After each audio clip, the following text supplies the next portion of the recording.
Week 16 fantasy football instant reaction. Cecil, Lammey, Sigmund, Bloom here on the Audible to go over and beyond the box score. LA Rams, New York Jets, 19-9. I hope you weren't relying on anything fantasy wise, except for Kyron Williams. By the way, Rams 9-6, Jets 4-11. Just to end the season. That's what that means. Puka Nacua 8 for 56. The touchdown goes to Tyler Higbee. Probably didn't have him in. Probably had Kyron Williams in, 23 carries, 122 yards, one rushing touchdown there. And Matthew Stafford goes 14-19, 110, one touchdown, one INT. When your opponent doesn't put up much of a fight, although the Jets did have the lead at halftime, well, it means you can win. You're just not going to put it on them necessarily. Yeah, this was a offensive performance. Second one in a row by the Rams. Hope you weren't counting on many Rams, like you said, except Kyron Williams. Puka Nacua did okay for you in PPR leagues. We were looking for the old man quarterback duel, but it didn't materialize because of Jets' self-inflicted errors. Really, both of the Rams touchdowns came on short fields in this one. So there were long drives in this game, excruciatingly long drives. And doesn't matter because the Rams are division leaders, and Arizona, who's now been eliminated from the playoffs, spoiler alert, coming on Saturday. We got games on Wednesday, Thursday, Saturday, Sunday next week. You did mention, and by the way, Cooper Kupp, a bust. So if you had a gut feeling to go away from him this week, even though it wasn't a game in the rain, then you hit there. And mentioning Higbee, just he had that terrible injury late in last season. For him to come back and get the touchdown, you could sell the team was rallied around that. The Jets, not so much rallying around Aaron Rodgers. Yeah, not as much. And we'll have to see what that future looks like. The Garrett Wilson conversation, all that, and then some. Aaron Rodgers goes 256, one touchdown, no INT. The 1-2, Devontae Adams, of course, 7 for 68. Tyler Conklin, 5 for 59. There's Garrett Wilson, 6 for 54. Breece Hall played 14 for 52 on the ground, and then 5 catches, 38 yards as a receiver. Not much for Isaiah Davis or Braylon Allen behind him. And, well, not much for the Jets, either this year or really kind of in the future. Yeah, we're just stuck at the bottom of the arc of this franchise. You did have a solid Devontae Adams game, a 99-yard touchdown drive that he capped off. But you saw them doing things like going for it on fourth down on their own side of the field. The game ended on a fumbled punt, basically. Breece Hall is healthy again, so he was okay in PPR leagues. Garrett Wilson was okay in PPR leagues. But like you said, Cease, so new GM, new head coach, you're going to get a top 10 pick. You're going to have to find a quarterback probably. Maybe the first thing on your list, though, is going to be find a trade partner for Garrett Wilson, see what kind of bonanza you can get, because the bonanza of wins are not coming, and they're going to Buffalo next week. You know what's very odd right now, Sigmund, is no first-round picks have been traded in this draft. That is, wow. Yeah, if you look at one of my favorite websites to look at, prosportstransactions.com, it'll give you like draft order and any sort of transaction in sports, draft pick trades, all that. So I was like, I wonder how many. And then I looked, everybody has their first round pick as of this recording or live show on December 22nd. Yeah. So let's say it's that right now, Bloom. I don't think it lasts. First round picks will be moved. Maybe Garrett Wilson is one of them. Yeah, maybe it's the Chargers' first round pick that goes to the Jets for Garrett Wilson. Sure. Yeah. They want him or Deontay Johnson. Okay, let's move on in our conversation. Philadelphia, Washington. Okay, 36-33.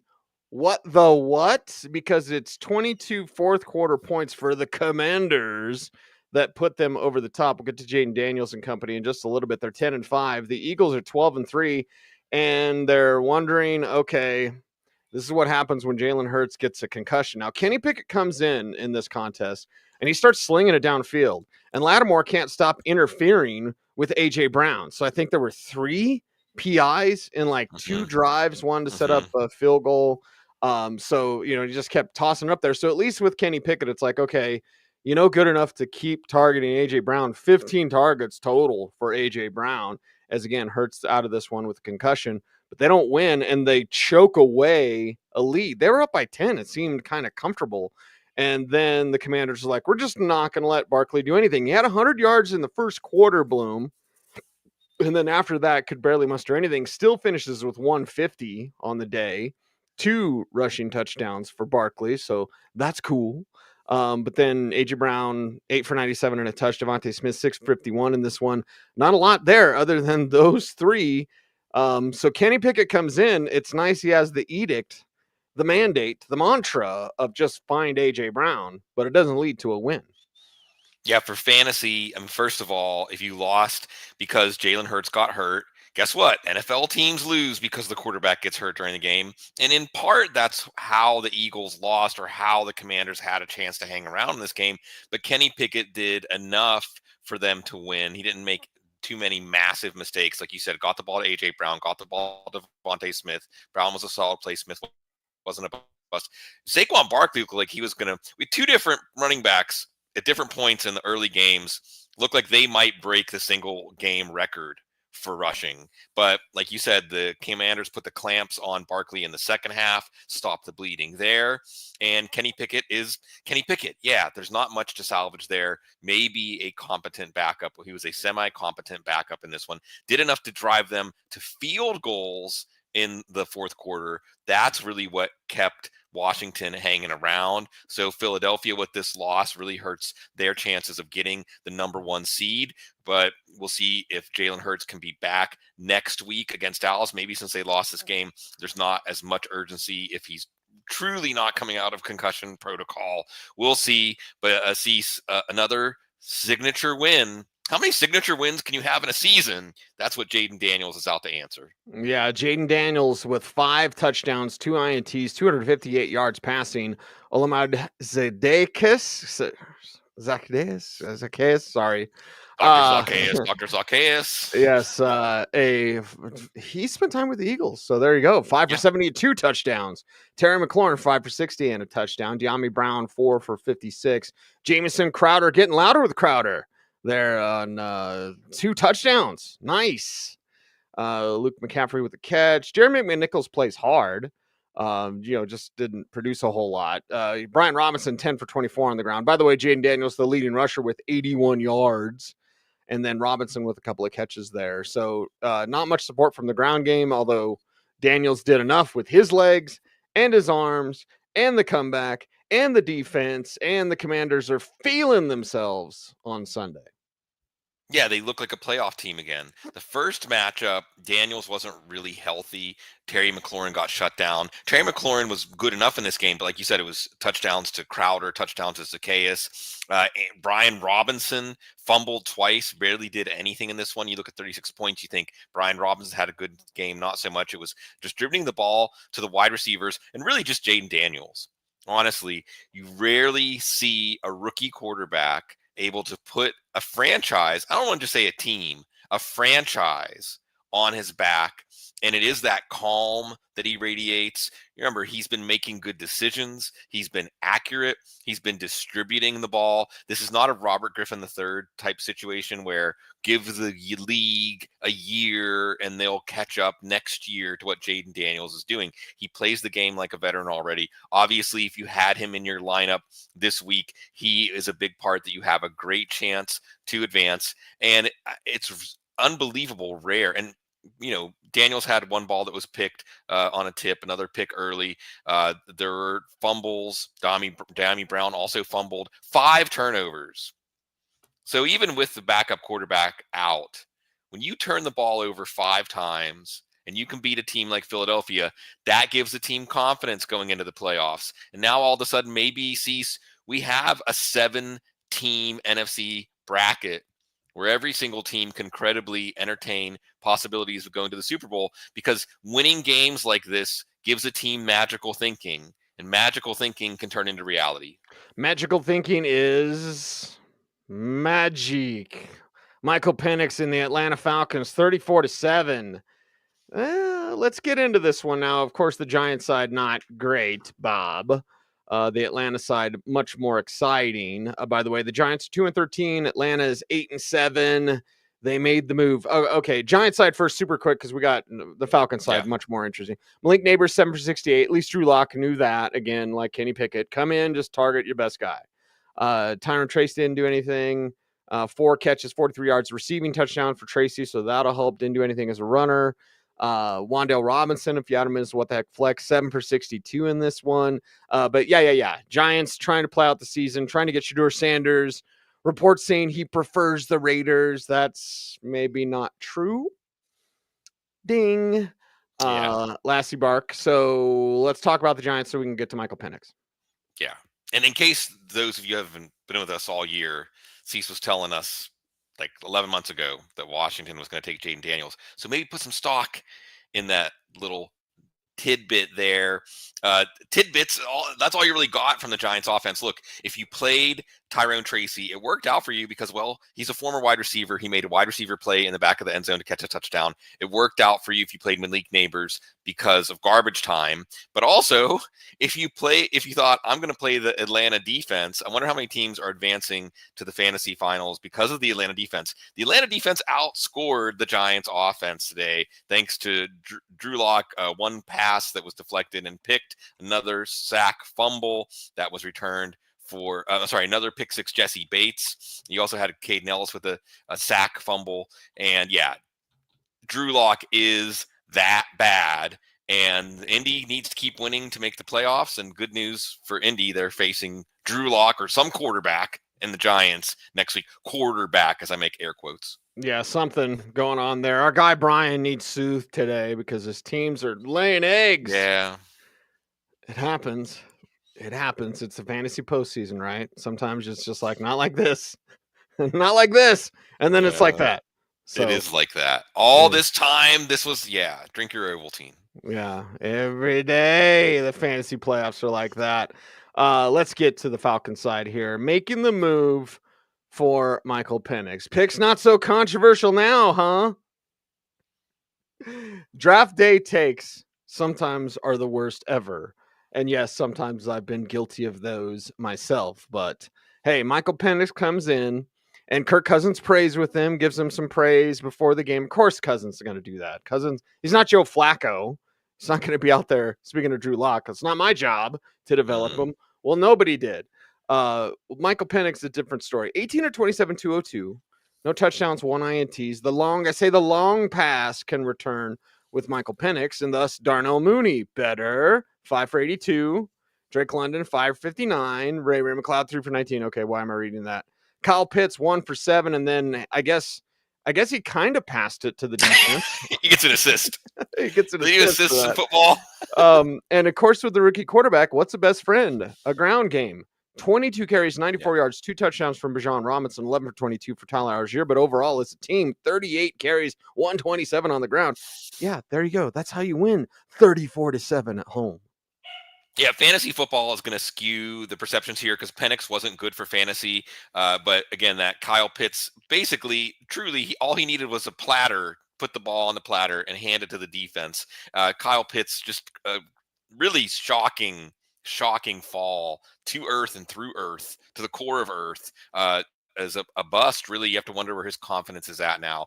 But the Falcons' confidence has to be there with Michael Penix. And yes, Drake London and Darnell Mooney did enough if you had them in PPR leagues, but it was Bijan Robinson. And like you said, Cease, why shouldn't Bijan Robinson be the centerpiece of this offense? All these number 8 picks. Now, with Washington winning, Atlanta, maybe their paths to the playoffs are narrowing, but that's who they play next week. And whatever ends up with this season, now the Falcons are on track. And yes, the Kirk Cousins signing was a bad signing, $90 million for 14 starts, whatever they got out of it. But if Michael Penix takes this team to the next level, nobody's going to remember that. Yep. Nobody cares. You've got a rookie contract that you're kind of paying to the other guy. Anyway, let's talk Arizona Cardinals and Carolina Panthers. Always got to slow down when I see that CAR instead of LAR. Me and my shorthand. 36-30, the final score. The Panthers win in overtime. Arizona Cardinals are 7-8. Carolina Panthers 4-11. They're feeling themselves, rolling. I'm just looking now. I'm so glad Trey McBride didn't get a touchdown. Not because I don't love Trey. And boy, does he love Colorado, Bloom. Maybe he'd hit up your Bloom City club there. But anyway, so Trey McBride now with like 92 catches, no touchdowns. Largest number in NFL history of that many catches in a season with no touchdowns. Kyler Murray, whatever, 5'3" and an attitude. 202 One touchdown, one INT. It works so many times. Murray with a rushing touchdown, 63 yards on the ground. James Conner, 15 for 117 and one touchdown, also 4 for 49. Looks like DJ Dallas got the one receiving touchdown. Nobody started him, and nobody's winners with the Cardinals now. No culture, no mantra, no ethos, whatever. Yeah, they're out of it. And again, going into the bye, it looked like this team could be in the driver's seat in their division, and now their season is over. At least playoff hopes. There was a botched handoff in this one. James Conner was then keeping this offense regulated. And again, James Conner, best football happening in December for a workhorse running back. That's pretty remarkable. And then he hurts his knee. But Kyler Murray still brings back the Cardinals into this game with a rushing touchdown. And that was it. If you had Kyler Murray or James Conner, they were good plays. We're going to see this team turn around and play the Rams on Saturday. Trey McBride, a bust, really, for the first time this year, or the first time in a long time. I don't know if he had any bad games really early on, but he drew a pass interference in the end zone, and that was the DJ Dallas touchdown. Happened on the next play. They didn't have the decency to go back to Trey McBride. And yeah, Cardinals, it's just hard to see when you watch this team, what do they hang their hat on?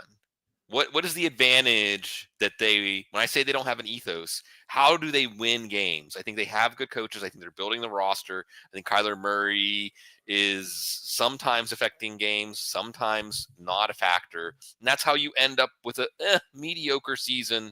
And Carolina, on the other hand, you feel momentum now.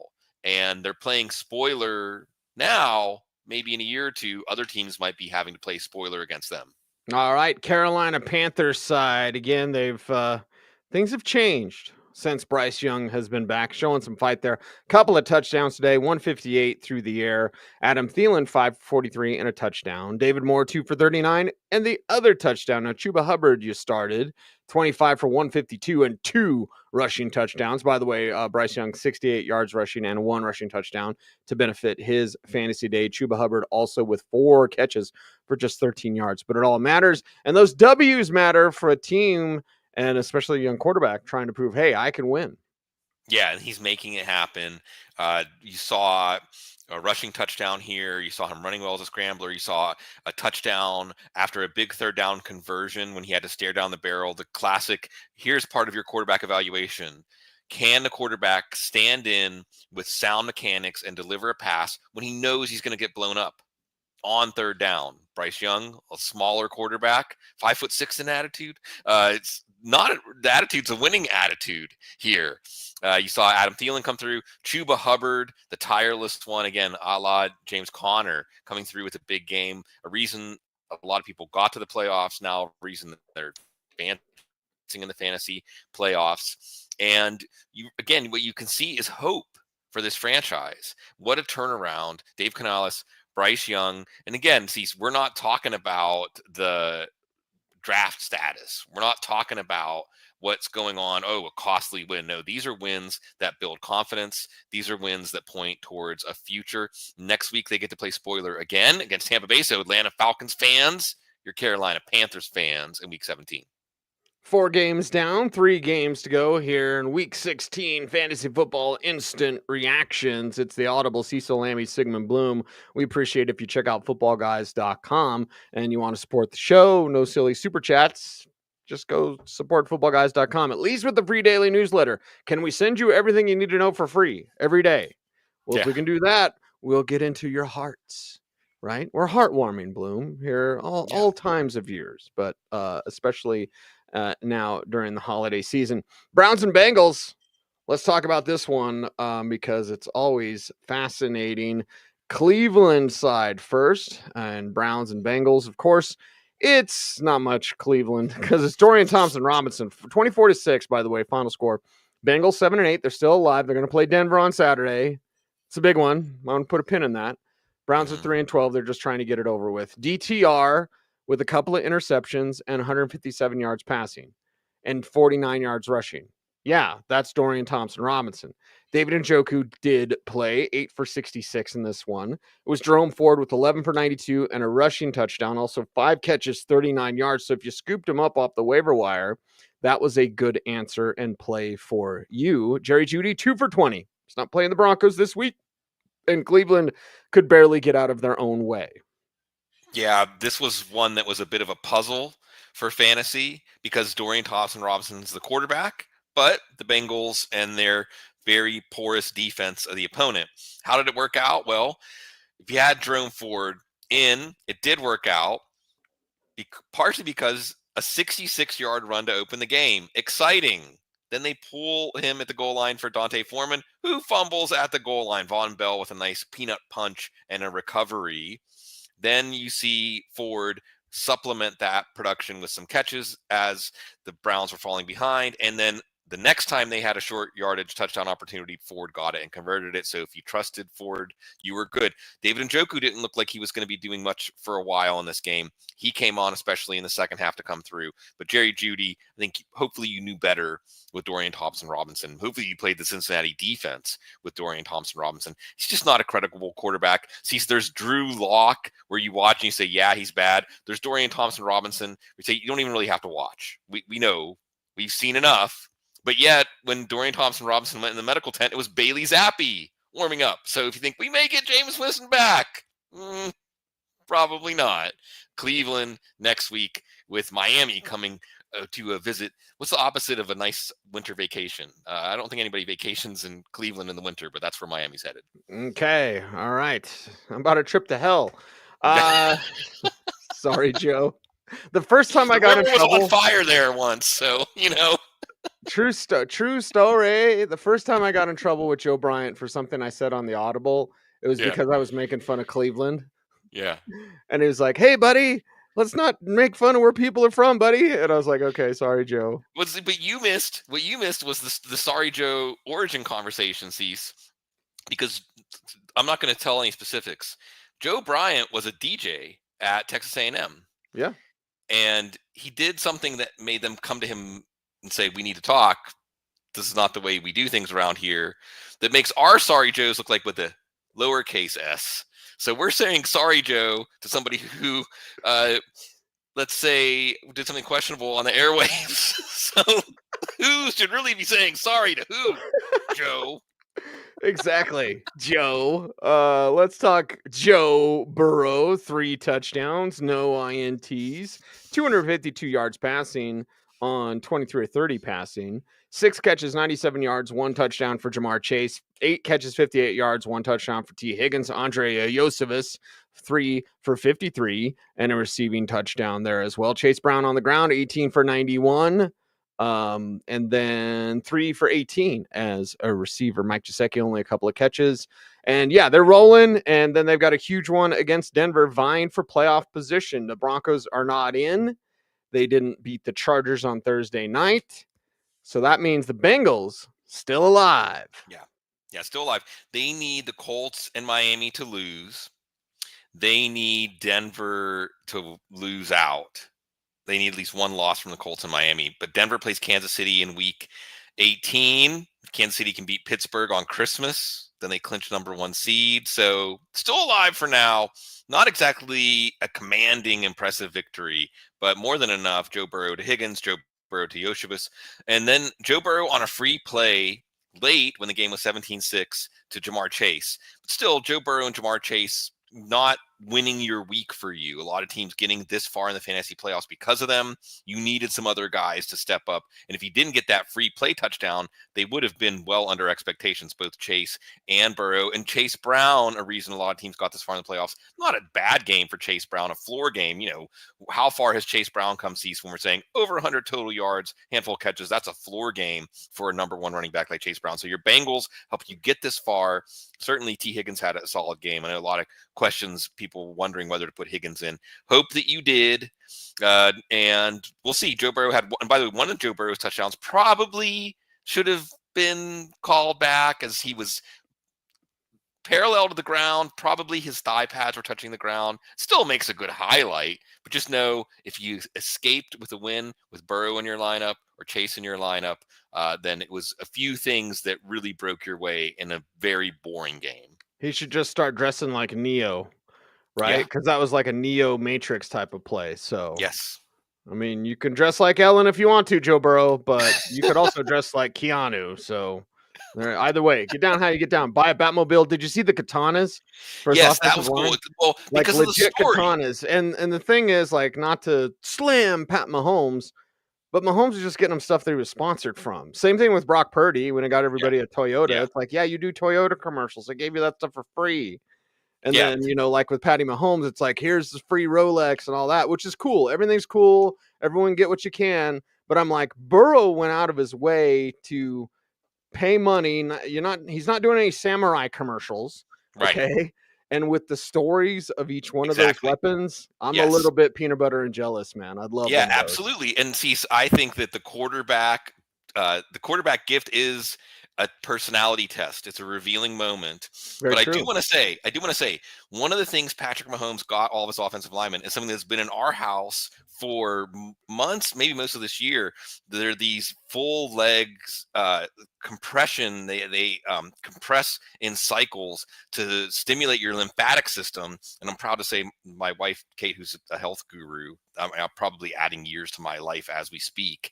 She's had those for a while. So I'm like, if it's good enough for us, then yeah, Patrick Mahomes says, is it good enough for my offense? I can't even do can't do a good Kermit or Yoda, whatever it would take to do Patrick Mahomes. But Patrick, you're a little behind the curve. All right. Yeah, behind what Joe Burrow was doing out there. Colts and Indianapolis. Wait, Titans and the Colts. Oh my God. Indianapolis and the Colts against each other. Wow. It felt that way in the second half. See, you're not that far off when you just recap this game. Indianapolis versus the Colts. Who's going to win?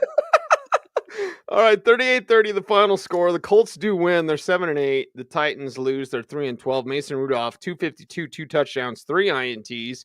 Tony Pollard, 8 for 35 on the ground. And then it was Tyjae Spears with 2 rushing touchdowns, 10 for 27. And then Spears with 3 for 39. Nick Westbrook-Ikhine back. He had 2 for 17 and a touchdown. Calvin Ridley, 3 for 78 and a touchdown. Chiggy Okonkwo is back, 9 for 81 in this contest. Tyler Boyd, a couple of catches, nobody starting him. So, they put up a fight, and the fourth quarter charge they had just wasn't enough for Tennessee. Yeah, it was 38-7, ended up 38-30. Mason Rudolph, a few bad picks. Actually started the game 8 for 8. You wouldn't have guessed by how things ended up here. You did see a Ridley touchdown. Nick Westbrook-Ikhine had a touchdown on your lineup. If you thought last week when Rudolph came in, threw a ton of passes to Chiggy Okonkwo, I'm going to put Okonkwo in. Congratulations to Ching, especially in PPR or tight end premium PPR leagues. That worked out for you. He threw to Okonkwo again. And the game script was perfect for you.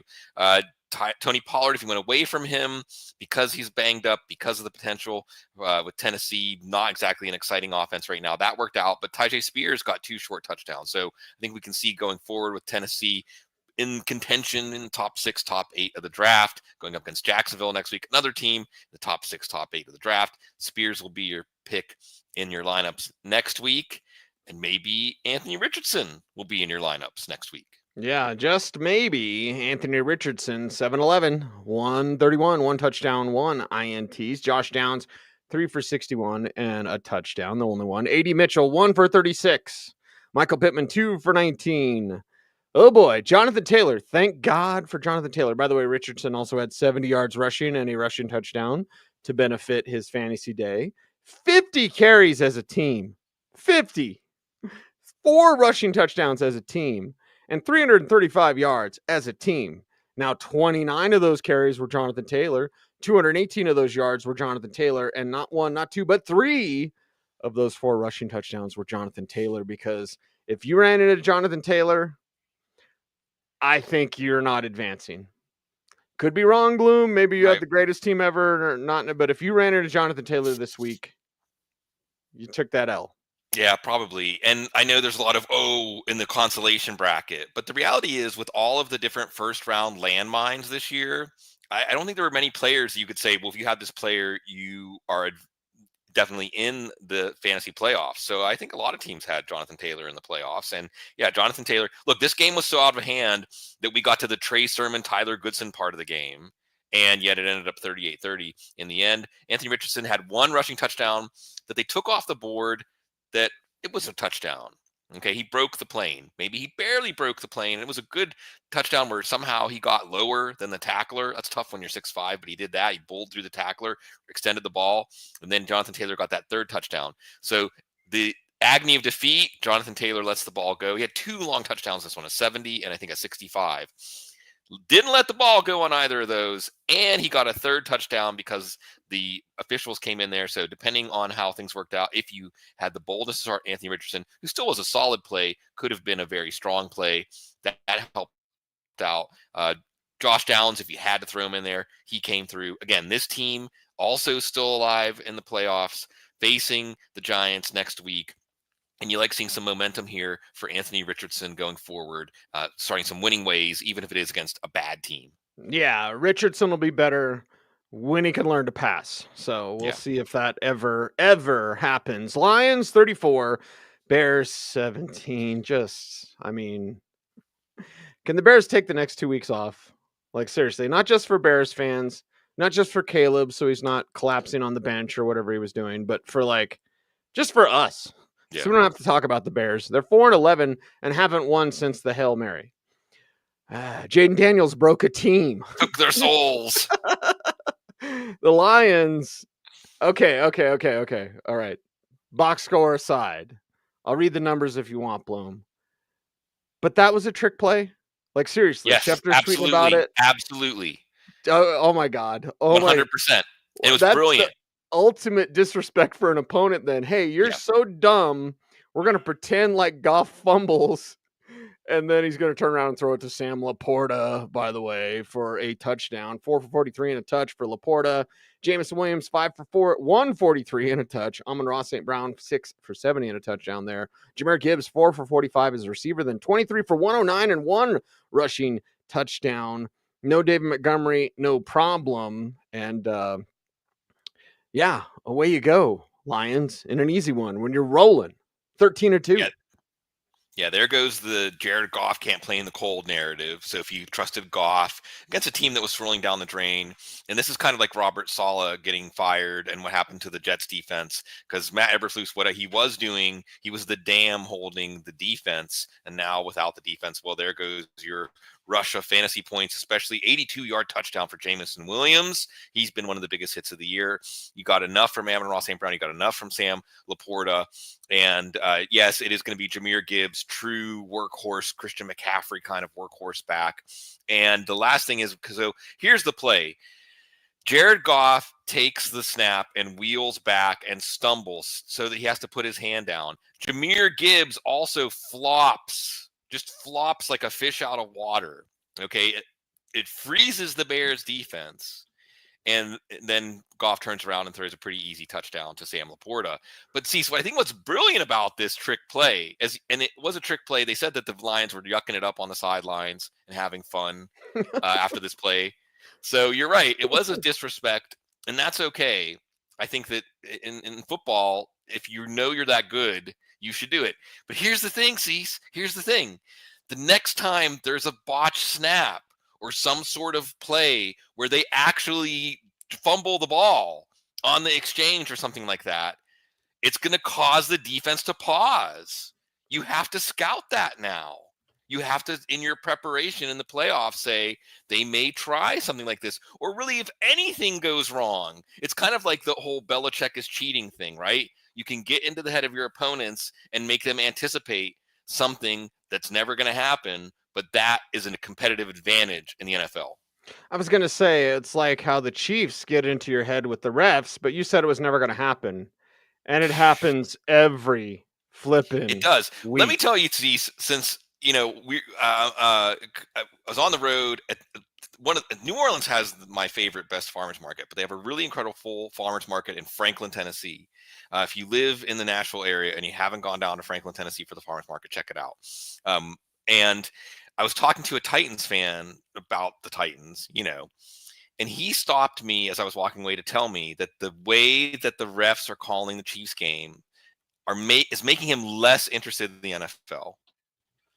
So I thought that was an interesting data point that somebody would make sure when I said, hey, like that's what I do. I watch the NFL for a living, basically.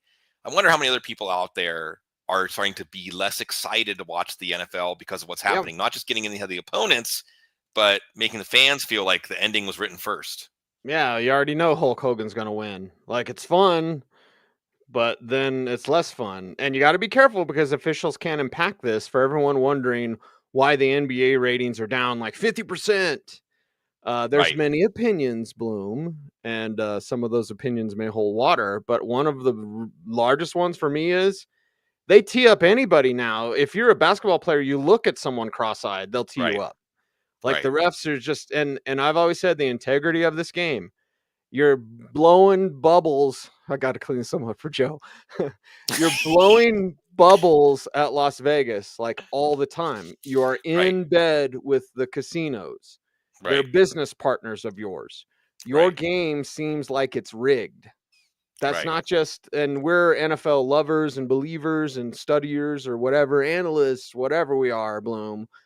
They just need to be very careful because we can tell you when boxing was a king Right. and then it was Yes. less. You know what I mean? Like your integrity must be unquestioned, and Right. that's not the case with the NFL. I'll give you an example: Kansas City. Yeah. Well, what do they say? Cease? Pigs get fat, hogs get slaughtered. Yep. So too big to fail? I don't know, but I do know that the Bears are failing with a capital F. Yeah, the Bears failing. Let's wrap that up. Caleb Williams, 334 though. 2 touchdowns, no INTs, right on. Keenan Allen, 9 for 141 and a touch. Roma Dunze, 4 for 77. DJ Moore, 7 for 68. Wasn't this what it's supposed to look like?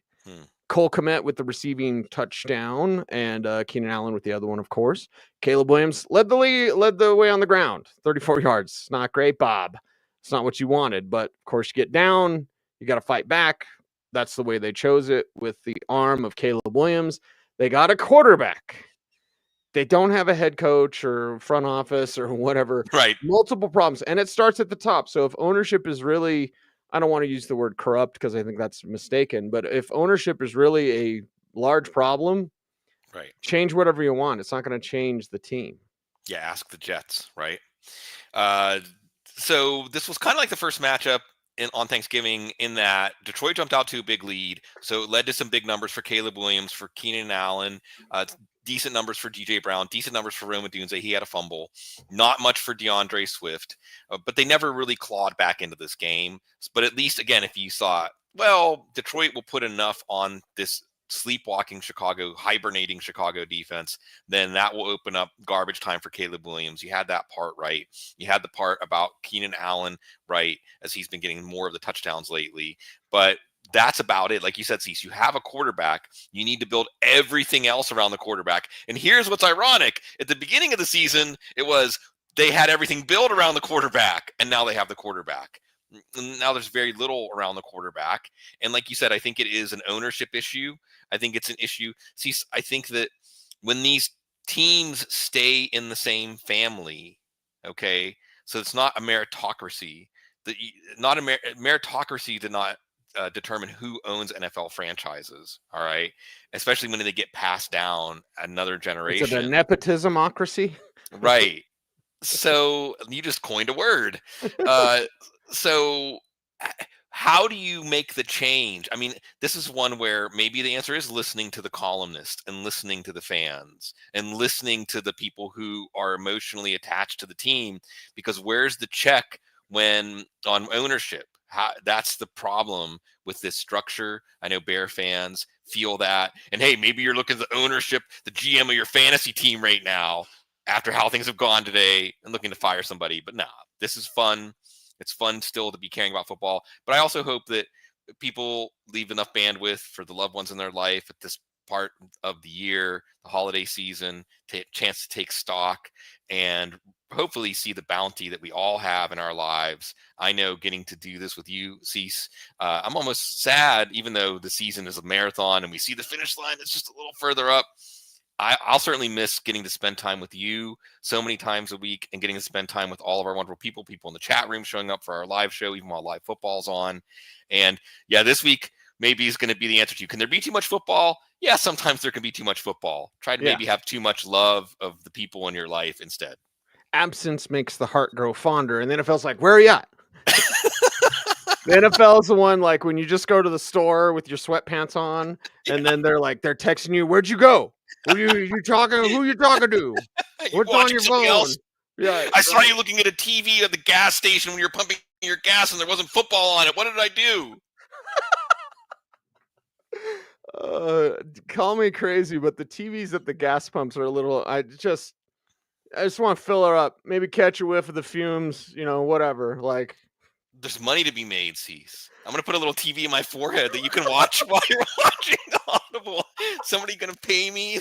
I think your Bloom County and Bloom City Club needs to pay you unpaid endorsement. Yeah, from Bill the Cat. There you go. I got my unpaid endorsement right here. Look at that. Smoking Gun comic shirt. Yeah. That's an awesome I hope you wear size large because all my extra larges are gone because all my fans need extra double XL. But that's all right, baby. It's all good. It's Christmas time, right? It's relax. We'll have a waiver show for you. We're going to do preview of some games, and then Friday we'll do more the rest of the preview of the week. So yeah, we'll figure that out. But yeah, look for the Audible. Look for yourself. Look inside, and enjoy as always. He's Sigmund Bloom. You follow him on all the socials at Sigmund Bloom. I'm at Cecil Lammey. And because our guy Brian said he was down and his team was laying eggs, then I'll give him the old Dr. Gene. Yeah.